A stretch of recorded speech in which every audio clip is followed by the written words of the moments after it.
Aujourd'hui, les villes concentrent la plus grande partie de l'humanité. Depuis quelques années, il y a plus de personnes sur la planète qui vivent dans des villes qu'à la campagne et forment des mégalopoles qui peuvent avoir un impact important sur notamment le réchauffement climatique, bien évidemment l'emploi et l'inclusion sociale également. La ville intelligente, ça va être tous les moyens que se donne la ville par rapport à notamment toutes les nouvelles technologies qui peuvent être de connectivité, d'Internet des objets, de réseaux sociaux, pour améliorer le bien-être des citoyens. Et ça va passer par des sujets très concrets ou des exemples très concrets qui vont être par exemple de réduire la pollution de l'air. On voit que ça cause aujourd'hui des problèmes de santé publique importants. De faciliter aussi la vie des gens qui vont travailler tous les jours, donc les temps de déplacement, favoriser les modes des mobilités dites intelligentes justement. Améliorer donc l'attractivité aussi pour attirer les entreprises et avoir de l'emploi. Les villes intelligentes, elles vont pouvoir déjà améliorer leur propre fonctionnement. On va dire ça c'est la ville qui se regarde un peu elle-même dans sa manière de gérer son espace public, ses bâtiments, tout le bien commun qu'elle gère, la voirie, la circulation.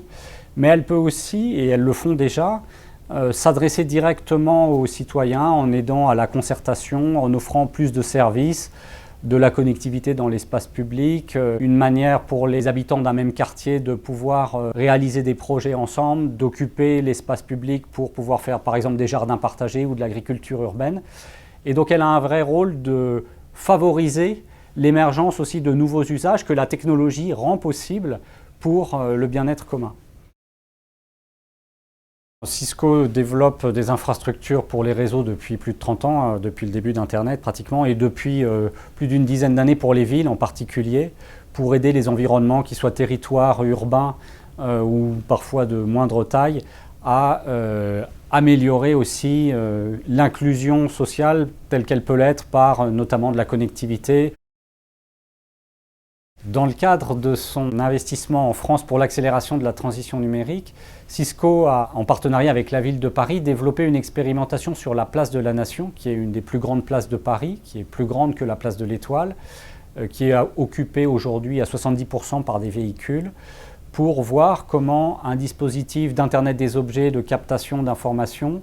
peut aider les services, notamment celui de la voirie, à concevoir un aménagement qui favorisera plus les modes doux, à savoir l'usage piétonnier ou en vélo de cet espace public. On a à peu près 80 points de mesure qu'on réalise aujourd'hui, qui vont concerner aussi bien la captation des déplacements, des véhicules, des piétons, des vélos, mais aussi un certain nombre de données environnementales, comme par exemple la qualité de l'air, de l'environnement sonore, de l'environnement lié aux espaces verts, afin de voir comment des données qui a priori sont différentes les unes des autres peuvent aider la ville à repenser un aménagement. Donc les grandes étapes de réalisation d'une telle expérimentation vont passer par l'installation d'un réseau dit multiservice avec des technologies comme le Wi-Fi, un réseau LoRa pour la connectivité des objets connectés, de la fibre optique que Cisco réalise depuis des années, on va dire, avec ses partenaires historiques, mais aussi et surtout l'animation d'un écosystème d'innovation avec beaucoup de startups qui vont être spécialisées dans l'analyse de la qualité de l'air, le suivi des espaces verts et de l'impact de température sur les îlots de chaleur, le ramassage intelligent des poubelles par exemple. Et la ville aujourd'hui, nous sommes dans une phase où énormément de données sont générées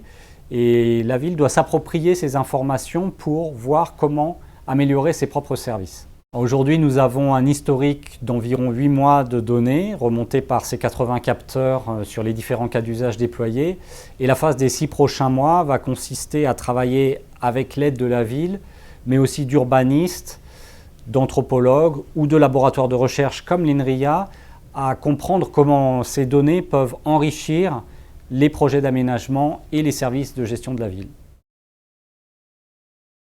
Une question importante est de comprendre comment la donnée peut aider à faire de l'aménagement.